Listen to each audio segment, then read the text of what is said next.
तुम्ही कधी शिक्षणाकरता राहिले का काशीमध्ये काही दिवस? दर्शनाकरता फक्त. दर्शन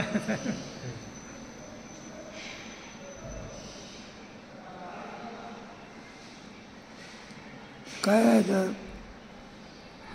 शिक्षण होतं ना इथलं आहे म्हणजे काशीला आहे ते हो पुण्याला होतं.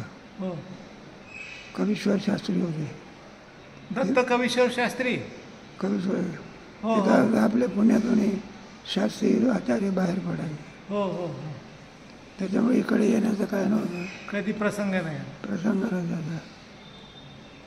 आणि ते मामाचे वाक्य आहे. हो. म्हटलं तुम्ही आम्हाला काय मिळवायचं आहे? काय मिळवायचं? शास्त्री व्हायचं का आचार्य व्हायचं का मुक्त व्हायचं? मग शास्त्री व्हा का आचार्य व्हा, शेवटी ध्येय कोणतं आहे? मुक्त व्हायचं. हो. काय आहे?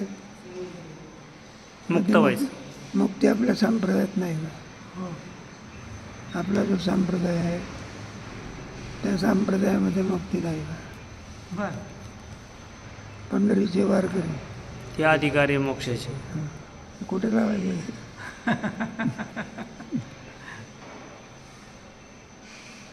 आपल्या संप्रदायामध्ये होय होय वारकरी नाही नाही मुक्त होऊन गेलेले लोक. हो.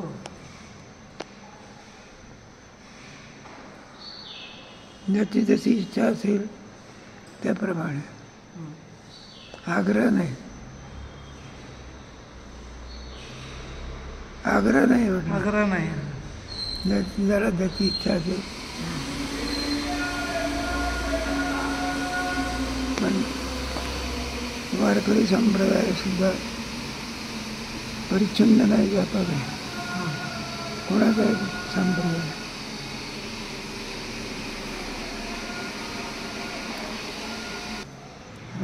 भास्कर म्हणा, देवकर म्हणा, या लोकांनी आपल्या मनाप्रमाणे देव ठेवला. हैबतराव बाबा वगैरे हो मनाप्रमाणे काय ठेवला? हो देह ठेवला. देव ठेवला. शेवटची वेळ होती हैबतराव बाबाला आणत होती. हो. म्हणजे इथं जाता हैबतराव बाबा देव ठेवे. त्याने सांगितलं म्हटलं हैबताचा केस आळंदीला सोडून बाहेर पडलं नाही का? जीव कसा बाहेर नाही? हैबताचा केस कुठं पडलं नाही? आळंदीच्या बाहेर पडला. आनंदीच्या बाहेर. मग जीव कसा बाहेर पडेल?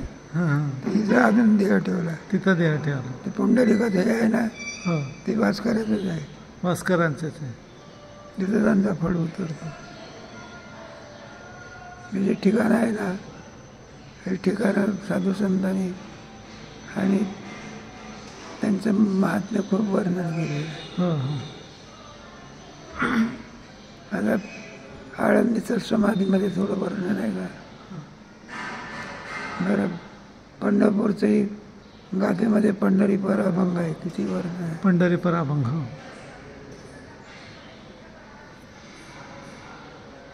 काशीचं सुद्धा किती वर्णन आहे. ऋषिकेश, काशी, तुमच्या अयोध्या, तुमची वृंदावन हो प्रसिद्ध आहे.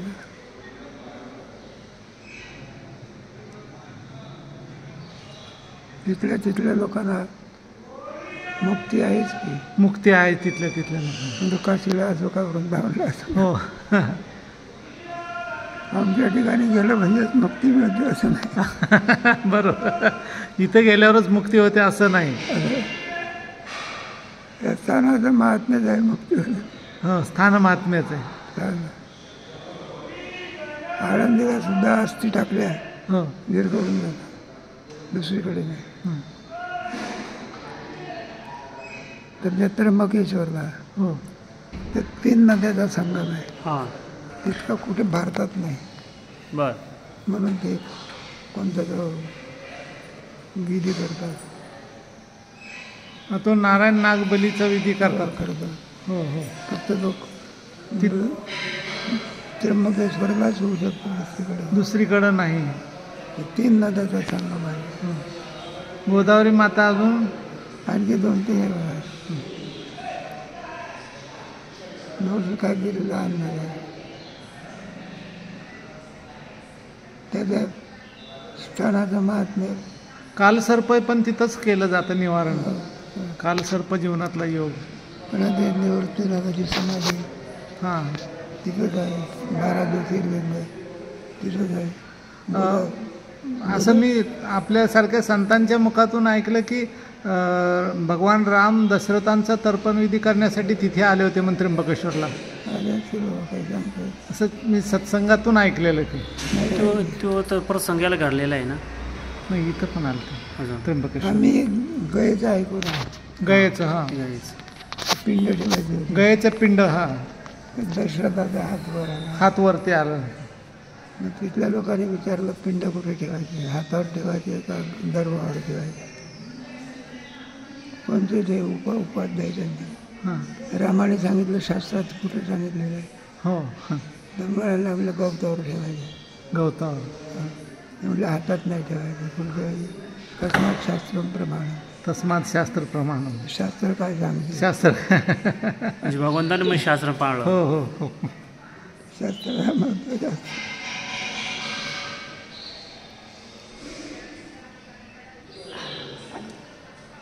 राम म्हणजे सगळ्या जगाला आदर्श पुरुष आहे.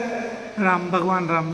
कसं वागावं, संसार कसा आनंदात होईल, रामायणापासून रामायणामध्ये अगोड रामायण. आणि त्याच्यात तो तुलसीकृत रामायणचं काही विचार. तुलसीकृत रामायण. इकडच्या भागात ते रामायण फार चालतं. हो. इकडं घरोघरी आपल्याकडे ज्ञानेश्वरी तसं तुलसी रामायणाचे दोहे चौपाई प्रत्येकाच्या घरात सुंदरकांडाचा पाठ चालतो. तुलसी रामायणाचा इकडं आपण सत्यनारायण करतो तसं रामचरित मानस लावतात घरी.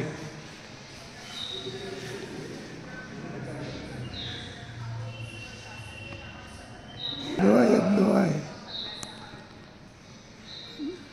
बाळंतपणाचा बाईला मोठं संकट असते. हो. मूल जन्माला यायच्या अगोदर तिला फार चांगलं कसं येते काय नाही 9 महिन्यापर्यंत सांभाळावं लागते. हो. म्हटलं तुम्ही एवढं दुःख कशाला सहन करता. एकदा बाळंतपण झालं संपलं, पुन्हा पुन्हा दुःख कशाला ओढवलं. ते म्हणायला लागले आम्ही त्याच्याकरता खूप ओढवतो. घ्या एखादा आईच्या उदरातून तुळशी जन्माला. तुळशीदास जन्माला म्हणून आम्ही जन्माचं दुःख काय करतो, सहन करतो. आम्ही जर सहन केलं नाही तर तुळशी कसा बाहेर पडेल. वा वा वा. त्याच्याकरता आम्ही दुःख सहन करतो. बायाने असं सांगितलं.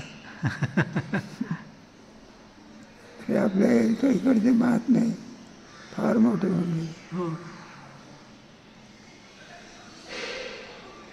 रामभद्राचार्य आहे ना, आम्ही काशीला वृंदावनला होतो. आंधळे असून सगळं तुळशीकृत रामायण पाठ आहे. हो. तुलसी रामायण पाठ मुखोद्गत आहे त्यांचं. मग आपल्याकडे काय आहे, आपल्याकडे आहे.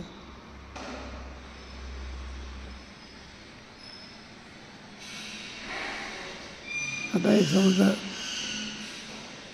पोरं तयार करते, त्याच्यामध्ये ज्ञानेश्वरी एखादा पाठ करणारी पोरं कधी वाढत चालली संख्या वाढत चालली. हो. आता हल्ली भंडारा भामचंद्र डोंगरावर ज्ञानेश्वरींच्या वव्या पाठ आहे, तुकोबारायचे गाथा पाठ असणारी विद्यार्थ्यांची संख्या आता वाढली पूर्वीपेक्षा.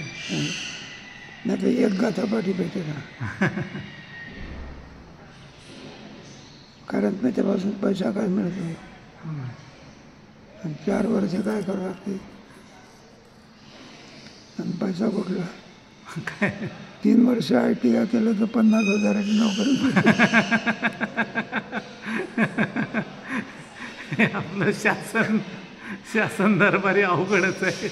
इथं तुकोबारायची गाथा मुखोद्गत झाली तर काही नाही मिळत, पण ITI केलं तर 50,000ची नोकरी मिळते. नंतर ब्राह्मणाची पोरं कुठं तयार होतात. ब्राह्मणाची पोरं कुठे शिकतात. नाही नाही. पैसा मिळत तीच विद्या घेतात. हो. पैसा मिळवतो ते विद्या घेतात. मग तर आश्रम वस पडायला लागले. अनेक आश्रमाने उत्तराधिकारी मिळत नाहीत बाबा, अशी परिस्थिती आहे. सेवा करायला साधक मिळत नाहीत, सेवेकरी माणसं मिळत नाही, अशी अवस्था आहे. किती सोय करा तुम्ही, किती सोय करा तरी भेटत नाही राहत. ही विद्या या पाश्चिमात्य विद्येने तिचं महत्त्व हरण केलं. हो हो ही इंग्रजी शालेय शिक्षणाची पद्धती आहे ना, ही इंग्रजी आहे सगळी. हो आपण शाळेमध्ये नाव टाकतो, काय देऊ शकतो, त्याच्या पूर्वी म्हणजे गुरुकुलात टाकायचं गुरुकुल आणि पूर्ण झाल्यावरच बाहेर पडायला. पूर्वी हो तसंच होतं.